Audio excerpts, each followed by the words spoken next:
综艺里没等大家开始客套，我就开始笑着自我介绍道：春眠不觉晓，有点小烦恼。大家早上好，不好也拉倒。我叫姜之薇，用一句话总结自己：比狗困，比猪馋，比驴犟。以后多多关照。对于其他嘉宾的客套问好，夏思雨就不一样了。他特地问了一句：姐，听说你最近去精神病医院进修回来呀？我看着这位老妹清澈愚蠢的眼神，说道：那都是网上的网友乱说的，我不就是去了人民医院躺了2天吗？就被网友调侃成这样了。别介意网上说的这些啊，我只是偶尔发疯，又刚好是一直偶尔。夏思雨仿佛发现了什么不得了的事情一样，有些没反应过来。刘导这会也没有放过我，乐呵地说道：之薇呀，我们节目第一个环节就是抽直播间网友的3个问题，问你就简单回答一下。我利落一坐，说道：行，刘导你问吧。刘导嘴角都笑到耳后根了，果然找个有热话题的人上综艺，收视率才好，黑红也是红啊。于是刘导笑着问道：有个评论说他是齐初夏的粉丝，就你早上在机场说的那些话已经伤到了他，还有他粉头这件事，有什么想说的？我挑了挑眉，说道：如果我说话伤害到了你，请别怀疑我的教养，我就是故意的。刘导也没想到我说话那么勇，于是愣了一下，才接着问道：你今天早上在机场说话不懂顾及别人的面子，请问你有道德吗？我听完也是笑了，我凭什么要别人给面子？面子都是自己挣来的，我都觉得自己的面子不值钱，我又凭什么要捧别人的脸面？只要我没道德，你就道德绑架不了我。刘导有些怀疑自己的耳朵，这姜之薇这么敢说，不要命了。但是他还是继续问道：有评论问你，你就不懂善解人意吗？得饶人处且饶人，替别人考虑一下，你给我们齐初夏道个歉，我们就既往不咎了。我特地拿出自己的墨镜戴上，潇洒地说道：善解人意是什么东西？委屈我自己让你开心吗？我为什么要得饶人处且饶人？无理还要狡辩3分，有理干嘛还要饶人？为什么要替别人考虑？我就没见过几个人为我考虑过。还有既往不咎这个词太虚伪了，我喜欢风水轮流转，往死里转。一旁的几个嘉宾哪里见过这种阵仗，一个个都怀疑自己耳朵听错了。夏思雨甚至还佩服地竖起大拇指了。有齐初夏和陆子豪的脸色有点难看，直播间的弹幕上也是各有说辞。好家伙，这解释真的好勇啊，主打的就是敢说，我都怀疑他真的去了精神病院了，有种不顾其粉丝死活的美。家人们起猛了，看见姜之薇从原本娇滴滴的绿茶人设变成一个不顾人死活的大疯子了，谁来告诉我发生了什么？这姐去医院真的不是看脑子的吗？虽然姜之薇好疯好抓马，但是我觉得她这样子挺顺眼的，怎么回事？刘导也是尴尬一笑，马上转移话题道：现在我们今天的嘉宾也到齐了，那我就说一下我们今天的第一个任务，去帮我们这里的村民割麦子，割多少决定着大家获得积分的多少积分，也是我们综艺的通用货币。1斤小麦是20积分，积分可以换中午饭45积分，可以换1人份海鲜大餐；30积分可以换鸡腿饭，20积分可以换蛋炒饭，8积分可以换1包面包。陆子豪作为现在嘉宾里仅有的男生，也只好带头说道：那行，导演，我们现在出发吧。刘导接着神秘一笑说道：那个麦田在5公里外，你们得各自租车过去，15积分可以坐节目组的车去，8积分可以开电动车去，大家可以先欠着节目组积分，先租车过去。夏思雨眼睛都瞪大了，纠结地说道：刘导，你这还能这样坑人的？陆子豪和齐初夏还有李一柳也表现得很纠结，最后是齐初夏先开口说道：我还是开电动车吧，能省一点是一点。李一柳想了想，觉得骑电动车太破坏自己在大众面前的形象了，于是笑着说道：那我坐节目组的车。陆子豪看自己的女神选择坐电动车，也跟着说道：我也选择开电动车。夏思雨还是有点拿不定主意，于是问了一旁一直没开口的我之薇姐，你打算选什么呀？我笑着说道：我不租车，我自有妙计。陆子豪这时候也忍不住嘲笑道：你怎么去？靠你走路过去，等你走过去我们都快结束了，做人要有自知之明。我拉下自己的墨镜看了看陆子豪，笑着说道：谁跟你说我走路了？彼此说话客气点，我没你想的那么善解人意，认真的时候你别笑，给你面子的时候你别傲。齐初夏这时候趁机劝说道：知薇子浩，这也是为你好，你怎么这样说话？陆子豪也附和道：就你这脾气，难怪火不了被黑很正常了。我戴上自己的防晒帽说道：我性格因人而异，即兴发挥，有意见可以提，但我不一定听，性子也脾气暴，谁看不惯？请绕道。李一柳像是吃到了什么大瓜在憋着笑，只有夏思雨还在认真分析我说的话。刘导这时候也没想到还有一个漏网之鱼，笑呵呵的劝说道：知薇呀，节目组提供的租车方案都是很优惠的，到时候就多干点农活就赚回来了。我也跟着笑呵呵的说道：你瞧又开始画饼了，我要是信了，怕是要哭断肠去了。在这个挣钱非常容易的时代，我就是非常容易被人把钱挣走的那个。要知道我最近的状态是思前想后，刘导你也别劝我了，你就是说破嘴我也不租的。刘导只能忍痛看着这漏网之鱼游走了。夏思雨纠结了几下，最后咬牙说道：刘导，我也不租车，我跟知薇姐一起就好了。刘导扯了扯嘴角，只能含泪放过这2条待宰的鱼，认真的说道：行吧，你们最好是能快点到那个地方，不然耽误太久时间也割不了多少麦子。等其他人都走了的时候，夏思雨才虚心问道：知薇姐，你是我见过最敢说的女明星了，你签约公司没教你表情和语言管理吗？我要是这样，我经纪人非得说我3天3夜。我看了看自己的跟拍，大哥一脸吃瓜的表情，也没藏着掖着，一本正经的说道：我经纪人管了，但是没管住，我主打的就是放下个人素质，享受缺德人生。至于你说的表情和语言管理那玩意，只会妨碍我发挥，毕竟高冷只是我的保护色，有病才是我的必杀技。夏思雨听后也是若有所思，还没等他悟出来什么，就被我打断了。我拉着自己的行李箱说道：别想了，赶紧跟我走了。我来的时候就看到村口有户人家门口停了一辆收割机，姐去借车带你兜风。夏思雨听后也连忙拉着自己的行李箱跟了上去，诧异的说道：我们这样真的可以吗？刘导看到了会不会说我们？我推了推墨镜，潇洒的说道：规则里没说不可以，这样子，既然没这个规定，那就是可以。打工而已，要让领导知道1分钱1分货，便宜自然没有好货。但凡刘导说1斤麦子可以换100积分，我也不另寻出路了。夏思雨忍不住给我竖了大拇指，一旁的2个跟拍大哥也是不敢多说，因为他们也无法反驳。另一边，齐初夏因为这次带的行李箱又大又重，开电动车脚都没地方放整的，他一路上都难受死了。早知道就坐节目组的专车了。陆子豪开在前头，看着导航说道：初夏，我们快到了。齐初夏听到这句话才露出了笑容，说道：子浩还得谢谢你，一路上陪我。话刚落下，就听到后面有刺耳的车声响起，很快那车就开到了他们身旁。陆子豪很快就发现了开车的人是我，而副驾驶坐着夏思雨，于是他忍不住吐槽道：江之薇去哪里借的这车？这种行为你觉得合适吗？怎么就你在搞特殊啊？我啧了一声，紧接着回怼道：节目组又没规定不能借助别的东西，你要想另找途径也可以，又没人拦着你。再说了，我的人生我做主，指手画脚，你入土。身后车里的跟拍大哥见气氛不对，就给刘导打个电话，小心翼翼地说道：刘导，江之薇带着夏思雨借了村民的车开，路上碰到陆子豪发生了小争执。刘导在电话那头也是一脸惊讶地说道：你说什么？江之薇他去借车开了？我就说这小妮子怎么会不租车呢？感情我定的任务规则被他钻空子了，这次是我定的，规则不全面你就别管他们了，他们这样综艺也有看点，大不了我下午的任务规则说全面一点，你别把他们人跟丢了就行，要实时拍摄的。很快几人就都到了麦田地里，李一流有些惊讶，我居然是开收割机车来的，于是觉得好笑，居然还有女明星这么疯的，这形象管理不要了。但是心里这样想，嘴上还是笑着说道：你们2个的眼光还挺独特，借什么车都好，我就是没想到借了这个车。刘导也适时开了口道：江之薇，真有你的这点小空子都被你给发现了，这次大家都可以借助外力，下次我们的任务能借助的道具只能是节目组提供的。好了，大家开始割麦吧。我也不恼乐呵地说道：没事，我用脚趾头都能想到你后面会说啥的，早做好心理准备了。不过这次我只能先多赚一点。只见我麻利地开着收割机开始干活，刘导拍拍脑瓜子，懊恼道：我忘记这小妮子开着玩意儿过来了，亏了呀，真是先帝创业未半中道，崩租啊！大家见我这种操作都愣住了。起初夏一想到自己不止花积分租车了，还把自己整得那么难受，于是也开口说道：子浩说的对呀，你这样哪有公平性吗？我笑着说道：刘导不是说了吗，可以借助外力，你也可以去借点玩意啊，又没人拦着，你要实在是看我不爽，你比我先去死。陆子豪见自己的女神被说了，就不满地说道：江之薇，你别得意，我们现在就去借，又不是借不到。夏思雨看气氛不对，就出来打圆场，说道：这本来就是个凭本事吗？刘导都这么说了，我们还是也借助机器什么的就好了呀，没必要吵起来。齐初夏听到这话也不好意思再说什么了，假装什么都没有发生一样，招呼着陆子豪一起去跟附近的村民借道具了。夏思雨见状也只好拉着李一柳一起去问问附近村民有什么割麦子的神器。正当我已经干活20分钟后，就看到其他4个嘉宾都一起回来了。齐初夏牵回了一头驴，拖着切割器；陆子豪带回来了2把镰刀，夏思雨和李一柳带回来了2个小型切割器。夏思雨被我同化一点后，也开始不顾形象的干活了。相比起他，其他嘉宾都时刻注意着形象管理，所以活干得有点慢。齐初夏更是有苦说不出，拿着一个破镰刀认命的割麦子，还得保持微笑。最后2个小时过去了，刘导宣布可以去称斤了。夏思雨看着我那堆成小土坡的麦子，再看看自己割完的麦子，羡慕地说道：“还是楚姐，你这收割机大车好使啊，这不得发达了。”我听后随手抓了一大把给夏思雨，笑着说道：“拿着吧，不用谢。”姐姐就稀罕你会说话。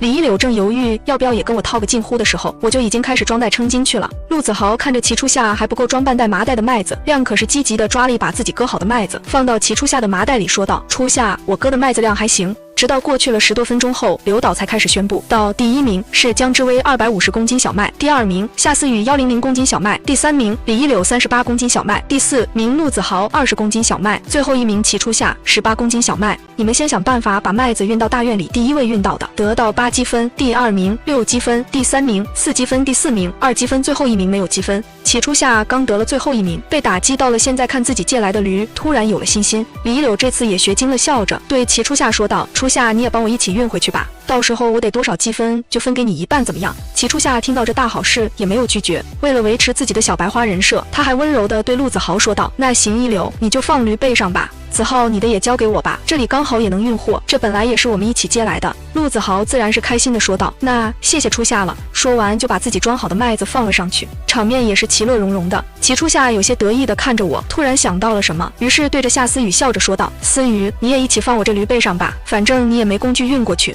我这还能再装一些，到时候名次就是按照放置前后的顺序来了。”夏思雨犹豫了一下，也觉得自己这机器也不能运东西啊，自己要到处找附近村民借也是没什么时间了，所以点点头说道：“谢谢初夏姐姐，那我跟一柳一样给积分。”齐初夏这回看着毫无动作的我，笑着说道：“志威，这驴背上没那么多放置的空间了，你割的麦子太多了，放不下了，只能自己想想办法了。”我听着这阴阳怪气的语气，笑着说道：“我可没想让你帮我运过，如果你看到驴腿都打颤了，当你借来的这驴真没白当真的，吃着8两的草料，让人家驴干着拖拉机的活，你挺机灵啊，这要是吃你点米饭，那给长城贴瓷砖的活，你都想让他干了。”齐初夏没想到会被我这么说的自己都不知道怎么反驳了，自己本想让他知道自己被孤立了，没人会帮他，却又不知道这驴这么不经用啊，于是娇柔地说道：“本意也只是想帮帮大家而已，看来我也不能帮大家了，你们还是自己运过去吧。”陆子豪看齐初夏有点委屈的样子，有点生气地说道：“江之威，你就不能不针对初夏吗？什么事情你都要管，不知道你怎么那么喜欢多管闲事的？是不是初夏不帮你的忙，你就诋毁别人啊？”我像是听到了什么笑话一样，不以为意地说道：“你还真是老孔雀开屏，自作多情啊！你以为我想说话吗？这要不是有人先给我找不痛快了，我就实话实说了。而且你哪只耳朵听到我要别人帮忙了？这是哆啦 A 梦的百宝箱，真能装一天做点事，不带上我不舒服。”夏思雨看这个场面，只好出来打圆场说道：“哎呀，驴背上我的麦子最多，我拿出来就好了。你们3个麦子的重量应该没问题。其实楚姐说的也对，这驴也运不了那么重的东西，我和楚姐自己想办法就好。”齐初夏还不想就这么放过我，于是表现得跟好姐妹一样劝说道：“志威，这好歹是直播，你说话也要注意点素质。”我刚看了条信息，就心情不错地说道：“那你不用操心这个了，我又没有素质，我需要注意什么？我现在只在乎3件事：我的钱，我的健康，我内心的平静。谁影响我，我就放弃；谁唾我，我就干谁。”陆子豪有点气，不过就说道：“就你这样，难怪是个黑料满天飞的女星，被骂的滋味好受吗？像你这样的人，背地里有的是人骂。我觉得当人都委屈你了。”我无所谓的叼着一根狗尾巴草说道：“我根本不在乎别人在背地里怎么骂我，因为我也骂了不少人，何况他们未必有我骂的难听。其实我也觉得我当人都委屈了，上辈子一定是作恶多端，这辈子要当人碰到你，下辈子我想当八爪鱼，看谁不爽一次可以扇8个大耳光。”李一柳光顾着看戏，一点都不想介入这件事情。最后是刘导看事情的看点也差不多了，过来笑呵呵的劝导道：“哎呀，大家都别说了，江之威这女子就是嘴碎了点，但是她刚说的话确实有道理，大家都别争论了，赶紧运麦子吧。”刘导的话刚说完，就听见拖拉机的车声从上方传来，在大家疑惑的目光下，拖拉机直直地停在我面前。夏思雨一下子就认出了开车的人是谁，兴奋地说道：“张伯伯，你怎么过来麦田了？是不是特地过来看看的呀？”张伯伯淳朴地笑了笑说道：“志威说你们要把割好的麦子运去晒大院太阳，这不我就过来了。那志威好歹也是给我家那几亩麦田干活的，这要用我家麦田的麦子，我也得干点活呀。”夏思雨才恍然大悟地说道：“难怪楚姐一开始跟我说让我跟她一起去那边的麦田干活，原来那片麦田是张伯伯你家的呀。”我热情地笑着说道：“张伯伯，这事还得麻烦你呢，这台收割机车我等会就给你开回去。”张伯伯笑着摆了摆手说道：“什么麻不麻烦的，就是你们这些娃娃不干，我也要收我家麦子的呀。一会还车的时候，我给你们送点吃的，都是我们今天刚做好的青团，你们2个可一定要尝尝。”刘导也看出来是怎么回事了，感情这江之威是从这位老人家借的车，这年轻人轻人的脑子就是机灵啊，我倒是看出来了，江之薇这女子不好忽悠，以后还是多忽悠别人吧。齐初夏看到这画面简直是要气死了，字面上又不能表现出来，只能强颜欢笑，咽下这口恶气。陆子豪看不惯江之薇这样轻松，忍不住说了出来，江之薇，你怎么那么自私啊？亏初夏当时还想着关心你怎么运麦子，你早就有办法了，怎么不主动帮一下其他人啊？而且这拖拉机完全能运我们大家的麦子，你就不能主动表现一下吗？我听完这番话也是笑得一脸灿烂，说道，你皮肤保养得真好，我看都能刀枪不入了。这是张伯伯自己麦田的麦子，人家要运去大院子找块好地方晒麦子，很正常啊，又不是我的车，我也不是运麦子的，我为什么要主动表现？豆腐都有挠你，却没有真可怜。陆子豪被怼得一时找不到话来怼回去，只好转而骂别的，说道，你是怎么笑着说出这些粗俗的话语的？而且你就不会好好说话吗？我给了张伯伯一个放心的眼神，说道，你应该很喜欢打麻将，不然怎么这么喜欢杠？至于我为什么能笑着对你，那是因为人生只是一场戏，跟狗生气没意义。好了，我今天想骂人，不想骂你别没事找事。陆子豪都快要气死了，齐初夏只好笑着出面说道，好了好了，既然之薇也是不方便，那我们也别为难他了，都是一起上综艺的，没必要这样闹不愉快。子浩没关系的，我们还是赶紧走吧。张伯伯见陆子豪和齐初夏走之后，才小声说道，那男娃子对你有意见啊，说话怪难听的。寻思着这事咋都怪不上你啊，他要想蹭我的车，又好歹也问我啊，就一个劲在那里道德绑架你，整得我在一旁都不好意思了。不过就算这样，我也不乐意帮他，麻烦你以后还是离那个男娃子远一点吧，我怕你被他欺负。夏思雨没想那么多，只觉得是这两个人不太对付。他本人是觉得楚姐对自己挺好的，所以觉得楚姐不是他们说的那种不爱帮助别人的人。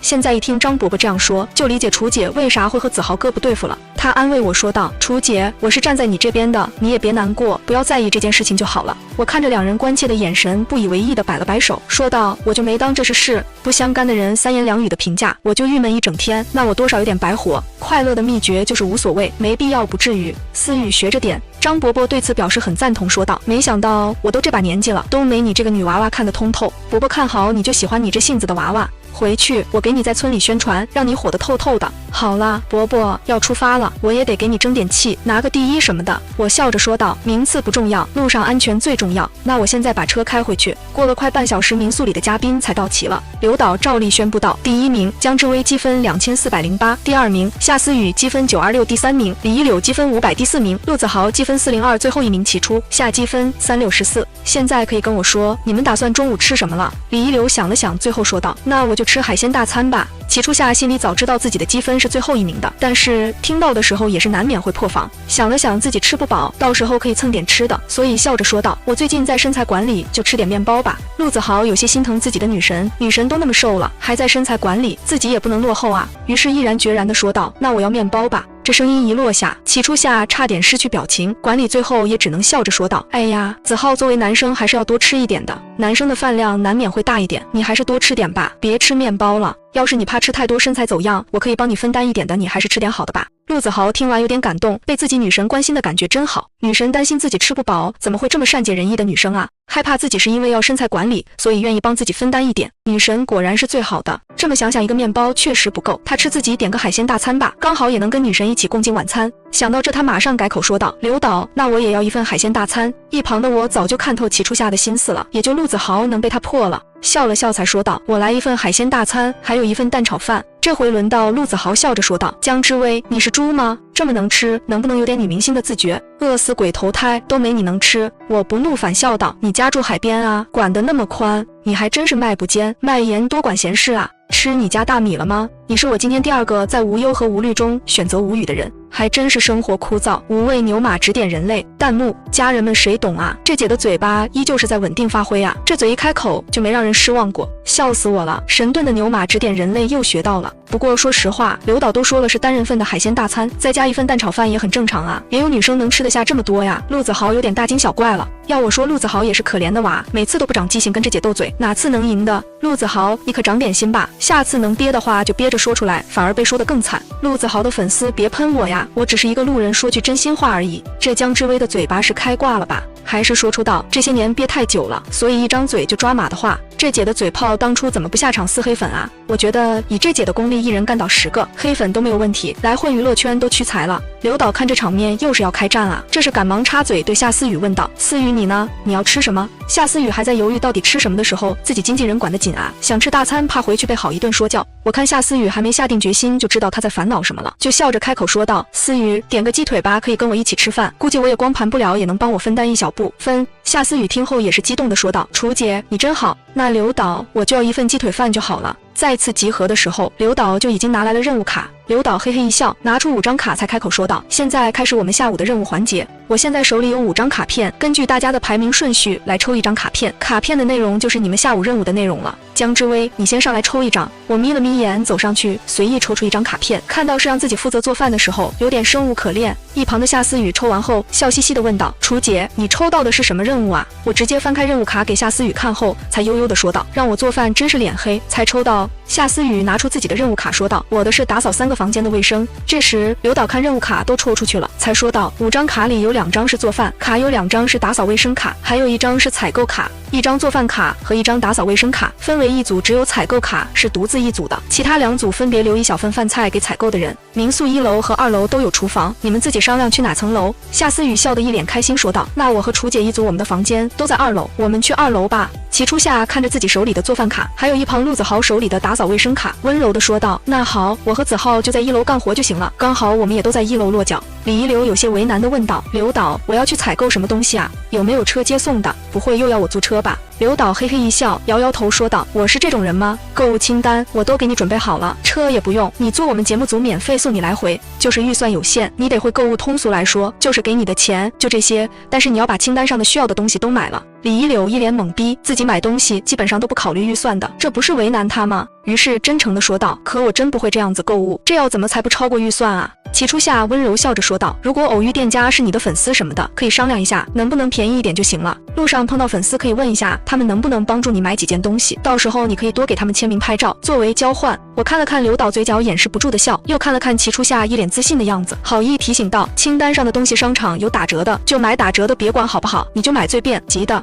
建议你带一支笔和本子，逛的时候把清单上的物品价格都写在上面，然后你算一下有没有超预算，超了的话你再去其他家看看有没有更便宜的。李一柳算是把我的话听进去了，笑着说道：那行，我听之薇的，我现在去找找本子和笔。一旁的齐初夏心里都快气死了，这李一柳真不会来是自己教他的，方法明明是最简单的方法，叫几个冤大头的粉丝买点单，给他们几张签名打发了，他们只会觉得他们赚大发了。夏思雨一脸崇拜地看着我说道：楚姐，你怎么连这些细节都能想到啊？做事我可能只买店里最便宜，但是不会记下价格，更不会对比3家。我有些难过地说道：因为我穷啊，我的都比我的脸还干净。这就算了，我以为我穷得一干二净，直到我开始掉头发，我更破防了。你说为什么我脑子里面的钱不能在我自己的银行卡里面变现？夏思雨有点惊讶，试探地问道：楚姐，你是不是遇到了什么困难？好歹你也是娱乐圈说得上名字的人，怎么跟穷沾上呢？我找了个位置坐了下去，才接着说道：曾经我进娱乐圈也是想靠脸吃饭的，后来差点饿死才放弃。你在娱乐圈的工作和我在娱乐圈的工作不一样，你发一个微博底下都是宝宝贴贴，我发一个微博底下都是晦气。每天早起就是要出门上，我那不赚钱的班不敢通告，没钱赶了通告也没钱，到底是哪个环节出了问题？夏思雨恨不得给自己一耳光，好端端的说出楚姐的伤心事。干嘛？笑着安慰道：楚姐别难过，总会有出头之日的，大家只是还不了解你而已，所以才会骂你，等他们了解了就好了。我拿出自己的任务卡看了看，说道：不，大家就是不了解才选择骂我，因为了解我的人都是要打我的。弹幕：家人们姐怎么会一本正经搞笑啊？不了解这姐的人才会骂他，了解这姐的只会打他。话说我之前都没关注这姐的微博，不知道她微博底下的网友都是怎么说她的，我现在就去微博看看。楚姐实力演我的状态了，天天都要上这破班，到头来发现卡上还是那点钱，真是不上班没钱，上了班也没钱，主打的就是一个重在参与。你别说，你还真别说，没有经历过贫穷的日子，学不会如何以最少的钱买自己需要的东西的。本人深有经验，看来楚姐的日子过得跟我有什么区别呀？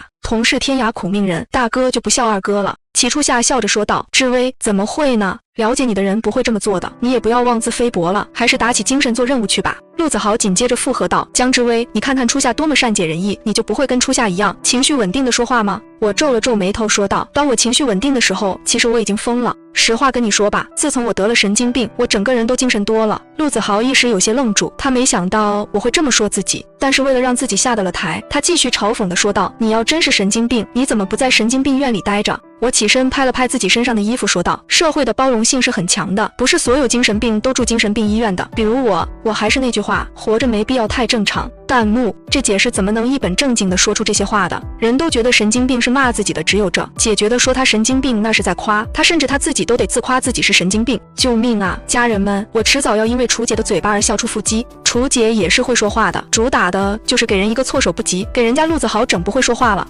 虽然我心疼我们家子豪怎么就碰上了这么一个不按常理出牌的姐，但是作为陆子豪粉丝，我为什么会那么想笑？不行了，我要去敲几下垫子，木鱼积累一下功德。我就说这姐怎么住个院嘴巴就不受控制了，看来真有可能确诊了精神病。突然觉得自己好阴险，以前怎么会对一个有点病的人怜悯？从现在起，我要痛改前非了。刘导也是对这场面免疫了一些，为了不影响综艺进度，笑着说道：“大家都别说了，天大地大，现在任务最大。当然，你们今晚不想住舒适的房间，不想吃美味的饭，就可以继续说。”齐初夏想到自己要做饭就有点头疼，他只会煮面和煎蛋。不过看我抽到卡片的反应，我应该是不会做饭的。再说了，有钱人家里都有保姆，这次看我怎样嘚瑟。齐初夏得意地笑着看戏道，最后也不忘立下自己的人设，温柔地说道：“刘导说的对，你们俩还是不要在这里争执了。我的厨艺还挺好吃的，你要是有什么不会的，可以来问我。你要是怕自己做饭难吃，想吃我做的就跟我说，我多做一些。”我听后也是利落地往2楼走去，嘴里还笑着说道：“那还是算了，给你点个蜡烛吧，看你这么能吹。”陆子豪一看自己的女神要好心帮忙，结果被我这么说，气不打一处来，说道：“江之威人家初夏好心要教你做饭，你什么态度？你有没有良心啊？你要毒死自己就算了，别连累夏思雨跟着你吃坏肚子。”我刚走到2楼就听到这话，有些好笑的说道：“是吗？我有说我不会做饭吗？就爱乱给我头上扣上一顶帽子是吧？则靠自我脑补，我不会做饭，你们也是个人才，人家减肥减腰，为什么你要减脑细胞？还有别对我大呼小叫的，我从小就怕狗。”陆子豪被我这么一说，一时间也不知道怎么反驳了。夏思雨全程都在憋笑看我，已经去了2楼厨房，自己也快不上了，2楼干活去了。他怕自己多待一会就会笑出声来。现在1楼客厅就剩陆子豪、齐初夏和刘导，还有几个跟拍大哥，场面有些尴尬。最后是刘导先开口说道：“你们2个也快去做任务吧。”看着嘉宾一个个都去做任务了，终于得到亲近的刘导迫不及待的到后台去看综艺热度了。看着直播观看的总人数，刘导欣慰的笑了。看来自己找江之威来自己的综艺，这个决定是对的。黑红也是红啊，这都火大发了。虽然江之威疯起来狗都怕，但是看到这些热度，一切都是能接受的。而我在厨房里的画风相当的顺畅，只见我一手起刀落，一条条活生生的鱼就下锅了。做好了红烧鱼，还不忘给鱼嘴里喂点鱼汁，嘴里嘟囔道：“给你们尝尝自己的味道怎么样？”又拿起茄子切好，放入锅中开火，炒菜颠勺动作行云流水，有饭店大厨的味了。至于齐初夏这边的画面就有点抓马了。齐初夏一进厨房，看到桌上除了青椒玉米和腊肠，还有一个甲鱼。自己的任务卡上写的桌上的食材必须都要做，可是自己不会做甲鱼菜啊。看了看跟拍大哥，只能硬着头皮抓起一只待宰的甲鱼放在菜板上。杀鸡是砍脑袋，甲鱼应该也是。弹幕里大家都在讨论谁做菜看起来更好吃的时候，就看到齐初夏拿起刀一咬牙就要砍到甲鱼脑袋的时候失手了，砍掉了一部分菜板。为了挽回面子又下一刀，结果又是砍到菜板。他没想到这甲鱼那么多缩头啊。我说道：“你这是在杀甲鱼呢，还是在下甲鱼呢？别搞的，这甲鱼没被杀死，倒是被你先吓死了。估计甲鱼这辈子都没这么无语过。给你指条明路吧，以后线下可以去接些卖刀的活，就你这技术大爷，大妈都得抢着买你手上的刀。”齐初夏刚听到声音时，就朝着门口看去了。这将之威怎么哪里都有他啊？而且偏偏是在自己最尴尬的时候出现。心里虽然很想骂人，但是表面上还是笑着说道：“之威，你怎么来了？是不是遇到不会做的菜来请教我呀？”我扯了扯嘴角，说道：“你想多了，我可不想跟你一样破坏菜板。看你整的菜板都4分5裂了，估计菜板都在想，早知道就烂在厂里了。我过来只是来拿点胡椒粉的，2楼的胡椒粉用没了，不用管我，你继续做你的美味佳肴。”齐初夏被我说的有些下不来台，可是现在是在直播自己，又不能发作，再怎么样都得忍着自己的人设不能崩，只能挤出笑容说道：“之威，是这个菜板不太好，这也不能怪我，主要是这甲鱼有点难杀，他老是缩头换个人来杀也是一样的。”我摇了摇头说道：“终于找到比我钱包更空的东西了，就是你的脑子，你让他咬根筷子不就行了？真是日照香炉，生子焉牛马尽在我身边。”齐初夏面上再也笑不出来了，委婉地说道：“可能是我今天太累了，没有想到这个方法，你也不能这么说我呀。我有什么错？那就是甲鱼太闹腾了。”我倒了一点胡椒粉，不以为意地说道：“大家都在一个地方打工，你办事不行，都把厨房用品搞坏了，说你很正常啊。至少我还教你怎么切甲鱼呢，上哪里找我这种乐于助人的同事啊？还是说甲鱼要乖乖给你杀才是正常的？人不行就别怪路不平，别老把责任推给畜生，你也不怕损失功德。”弹幕：笑死我了，人不行就别怪路不平。确实齐初夏缺少经验了，他的认知还觉得甲鱼躲他的刀就是甲鱼的错了，可是甲鱼有什么错？他只不过是不想死在刀下罢了，他只想活而已。这画面怎么像我跟我妈妈呢？我做菜搞砸了，妈妈也会一顿说我，然后告诉我方法。我觉得被说是很正常的搞砸的事情，被说被解决很正常。齐初夏被堵得都不知道怎么解释才好了，只能笑着说道：哎呀，我也知道怎么解决了。知薇，你不是还要做菜吗？赶紧去吧，我这边也是很忙的，我也不想多待，免得被人安上一顶影响他做菜的帽子，自己可不想跟他扯那么多，打工而已，没必要太认真。直到李一柳回到民宿了，我也做好了4菜1汤，分了一部分给李一柳后，就和夏思雨干饭去了。夏思雨边吃边感叹道：楚姐，你这厨艺不去参加，我是厨神，可惜了色香味俱全啊。那会看你抽卡后一脸无奈，我本来还在担心你自己应付不过来呢，我家阿姨都没你做的饭菜鲜美呢。我夹起一块鱼肉说道：你喜欢吃就多吃点。我无奈是因为做饭是个细致活，越想做好吃步骤就越复杂，所以我不怎么喜欢做饭，太麻烦了。不做饭是一回事，懒得做饭又是一回事。李一柳看着一旁的2人吃得那么香，就也跟着一起先吃饭了，一吃上就控制不住，嘴巴一直在猛吃。本来打算吃几口等齐初夏做好饭再一起吃，但是实在是太好吃了，比自己在应酬的包厢里做的还好吃。就在他快吃完的时候，齐初夏才做好饭。陆子豪激动地迎了上去，帮着端菜，嘴里也不忘夸道：初夏做的饭菜一看就很好吃，肯定比某些人做的好吃多了，就某些人没有口福。李一柳，你可以当评委评价一下，反正你两边的饭菜都吃，大胆地说出你真实的评价，好让有些人认清一下自己的水平。夏思雨听到这些话有点反感，忍不住说道：认清什么水平？我觉得楚姐做的饭菜很好吃，反正我很喜欢吃，我就好这口，你估计做法都没楚姐好吃，就别阴阳怪气了。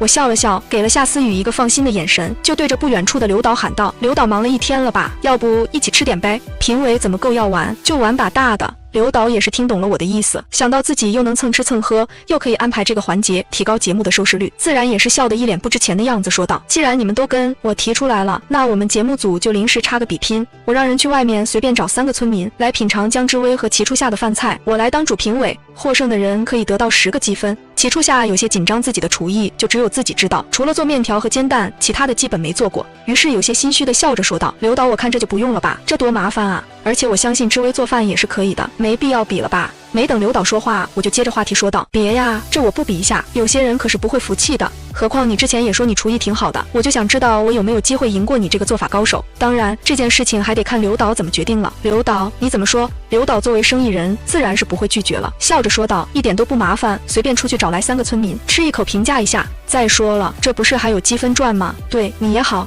就这么说定了，我现在去派人去办。陆子豪这回看自己的想法被刘导采纳了，心情很是不错的开口说道：姜之薇自信是好的，但是自信过度就变成了普信了，等会被打脸也别说我们欺负你，是你也想比的，到时候可别哭。我此刻的表情很是无语，淡淡的说道：瞧我这记性又把你当人看了，脑浆摇匀了，再跟我说话，小东西的嘴马桶里的水。陆子豪忍不了一点激动的说道：姜之薇，你的嘴更脏吧？就你这嘴还好意思说我嘴脏？我不以为意的说道：会内涵是我的本事，对号入座就是你的不对了，拿你当人的时候你最好装得像一点，建议学学人家天线宝宝脑袋上装一个天线，可清晰一下自己的定位。陆子豪有些气，不过接着说道：你说话就是带刺，怎么不承认？话还没说完，就接着亮出自己的肱二头肌说道：你也就口头占上方，真要硬碰硬，你占上方的。我看着这画面笑着说道：我说话从来不带刺，如果我的话让你很难堪，别怀疑我就是故意的。还有你给我亮手臂是让我看你骨头的吗？不过我也看出来了，你骨骼挺清奇的。聊斋第几集啊？弹幕好家伙，又跟着楚姐学到新词了，笑死了，这哥怎么还不清楚的认识到自己不是楚姐的对手啊？你说谁不好，老往枪口上说话干嘛？你别说，你还真别说，我之前没发现楚姐这一面的时候，单纯觉得她什么都菜，还爱表现自己，现在我悟了，那是楚姐的人设，现在随时开麦的才是真正的楚姐。这姐当年要是下场撕黑粉，那可就精彩了。陆子豪已经被对的不知道找什么词才能重新撑回场子了。齐初夏观察了好一阵，才出面笑着说道：你们都别吵了，之薇做饭肯定也是好吃的，你看看思雨吃的多开心啊。夏思雨作为一个资深吃货，要不是自己的经纪人管得严，她都能天天去吃大餐了，这次吃上了这么好吃的饭菜，能吃得开心吗？夏思雨嘿嘿一笑说道：你说对了，我就是吃得很开心，好久没那么满足过了。女明星被经纪人管控之后，只能让我吃7分饱。我拍了拍夏思雨的肩膀说道：吃乎胖也不吃馋也，所以我选择横扫饥饿，做回自我。这时候刘导就带着3个村民过来了，嘴角止不住的上扬说道：好了，我们的3个评委已经到场了，这3个都是村里做酒席的厨子，资历算可以了。3个评委这边桌子上的4道菜是其中的一个嘉宾做的，那边桌子上的2道菜是另一个嘉宾做的，你们一个都品尝一下。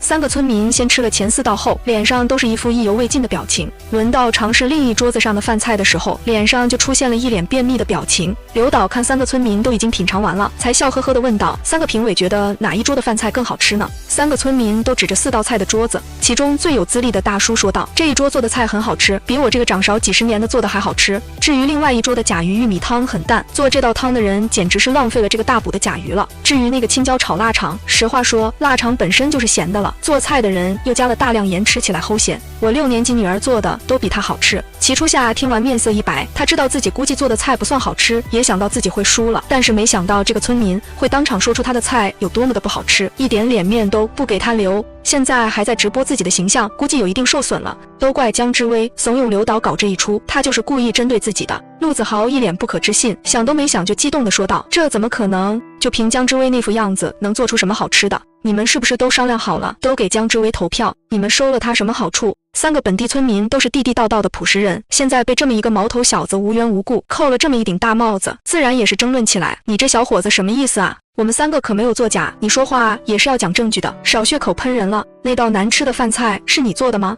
我不过说了句实话，你就恼羞成怒了。我也是看不下去了，笑着说道：“陆子豪，我知道你是直肠子，但也不能用嘴拉吧？感觉你的智商和脐带一起剪断了。人家这3个村民又不认识，我3个人又不是我出去找来的，你告诉我，我怎么有机会交流给什么好处？何况这3个大哥还不知道这4道菜是我做的呀！你就是小嘴抹了开，塞路也不至于张口就乱喷吧？”这么说，人家村民你还真是厕所里跳高过分了呀！弹幕：这一幕如果我是评委，估计也气得半死。陆子豪想知道人家有没有作假，自己也去品尝一下不就行了？什么依据都没有，就一口咬定楚姐做不出好吃的饭菜，还把无辜的村民一起骂了。这什么时候能带个脑子啊？难怪楚姐每次都会对他，也不能怪楚姐她自己做的。我们子豪就是性子比较正直而已，所以没考虑那么多因素而已。谁让姜之薇看着就不靠谱啊？我们子豪怀疑评委作假的想法也是正常的，你们懂什么呀？我哥只是性子如此而已，怀疑一下又不是犯罪了，至于吗？作为一个纯路人，我也觉得陆子豪这话说的一点道理都没有。陆子豪的粉丝就别洗了错了，就是错了。感情陆子豪骂的不是你们，你们当然觉得是无关紧要的小事了。这冤枉人的成本可真低呀，那我以后是不是也可以随便冤枉你们？哥哥了，我也发现了楚姐为什么不乱怼别人，她怼人要么就是看不下去别人，要么就是别人招惹她。相比起陆子豪有时的蠢，我更喜欢楚姐看谁不爽就干她的样子。家人们谁懂啊？突然觉得楚姐老顺眼了，说之前是我看不懂楚姐的内涵了。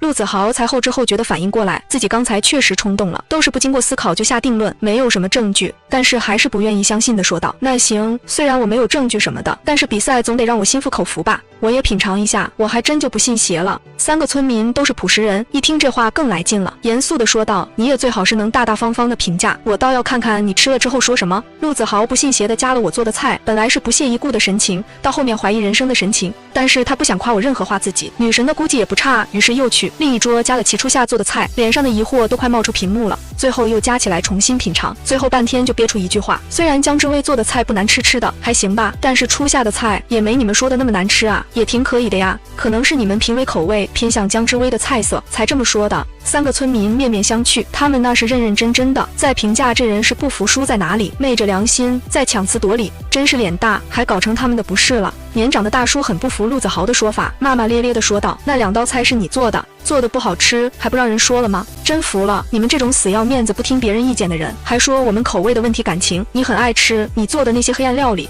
我这时也是被他这操作逗笑了。这山珍和猪食，正常人都能吃得出哪个更好吃，正常人只会说是山珍，没有人爱吃猪食，当然只有猪觉得猪食好吃。”夏思雨在一旁都快憋不住想笑出来了。陆子豪被说得有些气恼，态度不好地说道：“会做一点饭菜很得意吗？以为赢了这场比赛就很了不起吗？你格局也太小了，会做饭又不是什么新鲜事。”我听到这句话也是笑得很开心，说道：“你格局大，你见谁都叫爸，我就是做饭好，怎么好？我是你到不了的骡马，你是我搞不懂的牛马，别光屁股打老虎，既不要脸也不要命。”齐初夏看戏都看得差不多了，现在是时候出来解围了。他笑着出面说道：“哎呀，就是一个小比赛，没必要因为这点小事发生口角了，这点东西我都不在意输赢的和气，最重要嘛。”刘导看戏也差不多了，就赶紧宣布到现在比赛结果也出来了，获胜的是姜之薇。齐初夏的饭我就不吃了，看你也就做了2道菜，我怕你们不够分，我跟着厨艺好的吃就好了。齐初夏的表情有一瞬间的凝固，但很快就恢复了笑脸，说道：“那也行，吃谁的菜都一样。”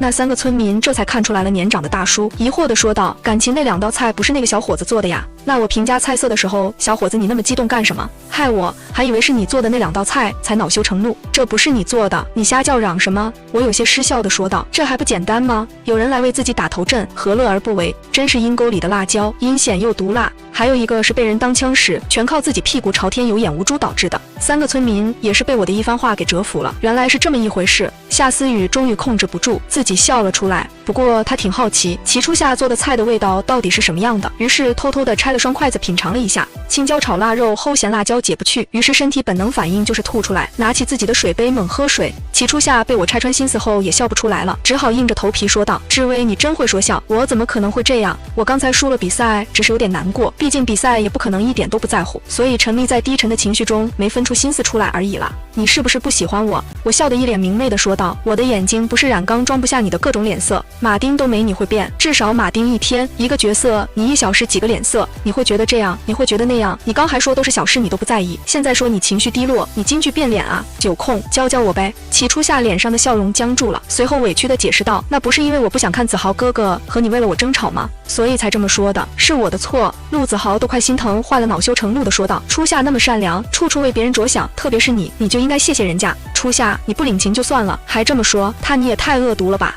我看你就是嫉妒人家初夏。”我一脸诧异地说道：“笑死我了，我嫉妒齐初夏，这是你自己脑补出来的结果。我听说过裹小脚的，没听说过裹小脑的。”他一声不吭，也不做解释，我还得谢谢他。我有什么好谢谢他的？谢谢他输给了我，还是谢谢他自以为是喊我为了他争吵？说出去狗听了都摇头。会怼你，那完全是因为我看不下去牛马点缀生活，这理由够充分了吗？还真是从此世上无牧场，遍地牛马撒人间。陆子豪很是不服地回怼道：“我看你就跟村口的大妈一样，满嘴低素质，真怀疑你就是农村出来的，一股子酸臭味，老是酸。我们初夏，你就是错。”夏思雨都听不下去了，说道：“子豪哥，你说这话太绝对了吧？每次都喜欢无证据，就在那里瞎叫唤，你快收敛一些吧。”我看身边的3个评委都不满了，于是给了个安抚的眼神，随后才说道：“你又在《山海经》的哪一页？看出来你是第一次做人，没什么经验，完美的躲过了所有人该有的样子。天气好的时候带着脑子出去晒晒太阳。农村人怎么了？农村人吃你家大米还是睡你家地方了？你很有优越感吗？真是老母鸡上屋顶，你算什么鸟？别来指责我的，不对你还不配。”刘导在镜头后面一直在看着这场大戏，刚才微博热搜有好几个是关于自己拍的综艺，这下赚大发了。果然有矛盾点就有热度，毕竟有谁是不喜欢吃瓜的？这姜之威还真是我的小祖宗啊，张口闭口都是自带热度的。刘导现在自己肚子也饿了，才开口劝导道：“好了，大家都别再说了，再说下去饭菜都凉透了，还是老实坐下来吃饭吧。”李一流有些纠结，自己是吃齐初夏的饭菜还是不吃呢？这也太难做了，吃了对自己不好，不吃又得罪人，还会影响自己在公众面前的形象。这年头自己赚的大钱容易吗？只好勉强吃几口，再说自己吃饱了就溜走吧。李一流想到这也是笑着说道：“刘导说的也对，这饭菜快凉了，大家还是赶紧吃饭吧，好歹也是辛苦做出来的饭菜。”我随意飘了一句：“很遗憾不在一个档次，咱俩连敌人都做不了。”说完也没继续搭理这2人此刻的表情，变化了一脸平静的跟着夏思雨一起去干饭了。天大地大干饭，最大不能因为几个牛马的出现就影响到自己的心情了。一顿饭下来，有的人味同嚼蜡，有的人越吃越香，就连齐初夏自己心里也嫌弃自己做的饭菜，纠结了一会，才笑着对姜之威说道：“之威，我挺好奇你做的饭菜是什么味道的，我可以试吃一点你做的菜。”那我抬眼看了看每个菜都加了一小点，放在干净的碟子里，笑着说道：“给你试吃的多了就没了，我们几个饭量大还不够吃呢。”齐初夏看着我给自己加的这4个菜都不够自己塞一口，脸上还在笑，心里已经把我骂了一通，最后还是认命的回自己的座位上吃饭了。我心情挺不错，看向刘导问道：“刘导，晚上没什么活动了吧？人也不是机器，总得要休息的。”“不是。”刘导尴尬的嘿嘿一笑说道：“晚上还有一个小活动，但是娱乐活动，就是玩玩真心话而已，不累人的。晚上嘛，活跃综艺的气氛。”我已经能猜出来刘导的小心思了，不就是真心话吗？也没什么不能说的事情。倒是陆子豪那点小心思，随便一问招招毙命啊。既然要玩，那就好好玩喽，反正那货也会对自己下毒手的。于是笑着说道：“刘导真心话玩起来，身体是不累，就是有点心累，但是我不介意的。”一旁的夏思雨也是星星眼的说道：“那肯定很好玩，我以前经常玩，老有意思了。刘导，你懂我。”陆子豪笑了笑说道：“确实，刘导是懂安排游戏的。这游戏下来，有些人的黑历史可经不住挖掘，估计是一抓一个黑历史，毕竟他就是那样的人了。姜之威，不是我说你，你名声也是够臭的，我实在琢磨不出你咋还厚脸皮待在娱乐圈。”圈的。我也是跟着笑着说道，无所谓，姐就是被车撞飞也要爬起来扣6的冷酷女人。还有不要琢磨姐的心思，因为答案无解。陆子豪也是被气笑了，有些不耐烦地说道，江之薇，你还真是个奇葩，这么不会圆滑做人，怪不得还是个胡咖。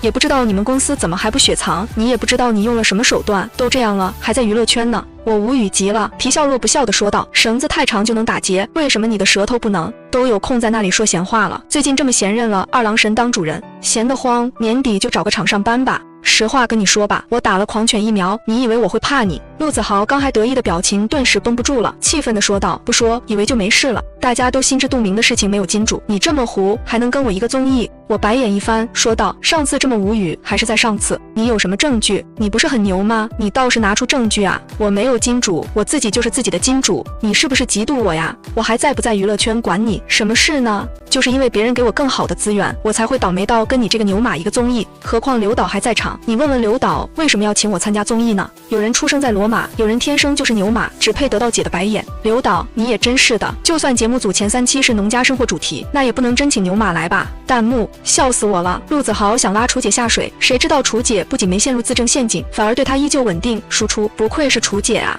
不行了，我感觉楚姐好飒，想成为路人粉了。家人们谁懂啊？我承认，我刚开始对楚姐的声音有点大了，觉得陆子豪有时候会背怼，那也是应该的，因为楚姐没搭理他时，他就自己跑到楚姐面前舞起来了，这确实不怪。楚姐怼人，楚姐金句频出，全靠这哥的骚操作啊！怎么回事？我觉得他们有点像欢喜冤家了，一天还没结束呢，就已经吵了800回了。不过就是陆子豪次次败下阵来就对了，不是我知道他们2个是真的不对付，我都可能会磕邪门 CP 了，太逗了。我们子豪哥不跟江之薇打上关系，这女人真的烦死了，老是针对我们的哥哥。我们哥哥是有教养的人，可不会江之薇那种粗俗的话，自然是吵不过江之薇这种粗俗的女人了。刘导正津津有味地看着戏，突然被点到，吓得一激灵，反应过来后也是笑着说道，哎呀，我觉得我选的嘉宾都没问题，我很满意，你们也休息一下散散步，一会9点我们就玩真心话游戏了。现在吃完饭可以自由活动，不过自由活动也是有跟拍小哥跟着的。我听后也没继续搭理对面的陆子豪，自顾自地回房间休息去了。李姐也是一直在看着综艺的直播，看到我得空了之后也是给我发了微信，李姐，我的小祖宗哟，我知道你说话控制不住，但是也不能句句带刺吧，这么易怒的感情，你之前保持人设真辛苦。我人怎么了？我没怼了，陆子豪都不错了，他自己活该。这货也不能说他没脑子，说实话，他是有脑子的，只不过脑子是恋爱脑思考的，脑子没有，就是长了一个高级恋爱脑。理解，虽然他好歹在娱乐圈有粉丝基础的，本来你就在圈里拉胯成这样了，现在好了，这下公关都拉不回来，以后你的路更加不如意。我没事让他们骂我，不会在意这个的，我只在意我的钱。所谓生活不如意，就是缺少人民币。理解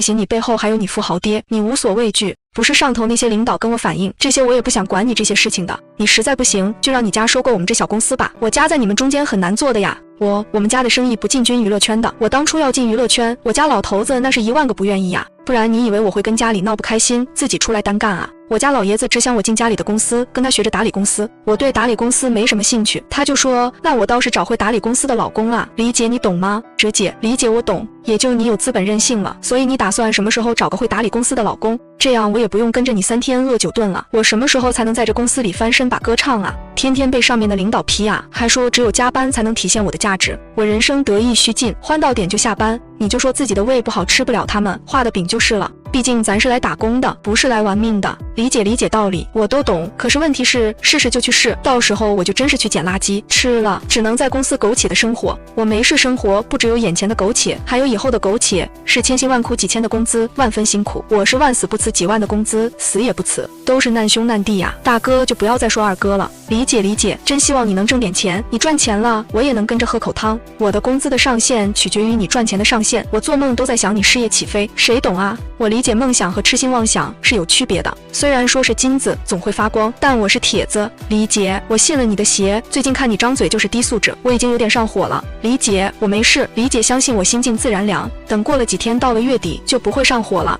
你可真贴心，专门提醒我这个，我现在已经心凉了。理解，行了，你忙吧，我一个人 emo 会。我理解，别 emo 了，去缅甸那边有人会对你掏心掏肺的。话我也不说了，晚点再聊，我现在要出去消化一下，吃太多了也不好。一旁的跟拍小哥是懂给节目组搞看点的，他知道我在跟人微信聊天，看了大半天还是决定把直播摄像头对着姜之薇的手机屏幕来个特写。现在广大的网友都知道姜之薇和经纪人理解后半段的聊天内容了，弹幕家人们起猛了，在楚姐和她经纪人身上看到了自己打工的样子，要不是为了赚点钱，这一天也打不了了。楚姐和她经纪人相处方式好逗啊，怪不得看得出来楚姐现在干什么事说什么话都随心所欲了，经纪人管不住，根本管不住。楚姐的怼人技术对经纪人来说也是有一套的，谁懂啊？楚姐经纪人对楚姐那是当姐妹相处了，真是有什么说什么，还望楚姐乘风，奈何楚姐现在已经躺平，猥琐发育了。要我说，这个经纪人碰上姜之薇，算他倒霉，指望一个胡咖能在娱乐圈混出名堂来，那简直是吃人。说梦还是赶紧放弃姜之薇，另带一个新人吧。这时房门被敲响了，紧接着传来夏思雨的声音：楚姐，你要不要散步啊？我打算到处走走看看风景，所以过来问问你。我没有丝毫犹豫，就打开门说道：走吧，一起去。两个人刚走到楼下，就看到齐初夏和陆子豪也打算出趟门。陆子豪看到我出门，也是鄙夷的说道：哟，你不多躲回房间，你也知道吃饱了要去消化呀，我以为你只会吃呢。我也不惯着，面色平静的说道：哟，这今晚吃了咸菜的牛马就是不一样，闲事还管到姐这里了，你还是别浪费你那些口舌来招惹我了，毕竟你是普普超市上门菜到头了，我都懒得说你，纯就是浪费口水，毕竟你从来不长记性的。陆子豪本来能跟自己的女神一起出门，心情很美丽的结果，现在门才刚出就被我气得头大，狠狠地说了句：你最好是自己想通，主动在社交媒体面前跟我道歉，满嘴粗鲁之词。我现在不屑于跟你计较那么多，我还要跟初夏散步呢，你最好是别跟着我们。我听完也是觉得好笑的说道：就你还敢说我说话粗俗？感情刚才先说话的不是你吗？还真是屎壳郎戴面具，臭不要脸啊！我觉得我说话很好啊，不带一点脏字就能让你破大防，你还得回去再多练几年吧。等什么时候不让我笑话，你学成归来了。还有，你就算眼睛长到屁股后面，也不用这么恶心我吧。我跟着你们干什么？山野浪漫，牛马作伴吗？真是屋里挂葫芦，把自己当爷了。齐初夏这时候也是适时的出来解围道：哎呀，你们两个都别吵了，好不容易出来一趟，就都别闹得不愉快了。志威，你这样下去难免会被大家说闲话的，你也改改吗？要温柔一些，要懂看人眼色。志威，我也是为你好。我笑着说道：闲话一直有，不听自然。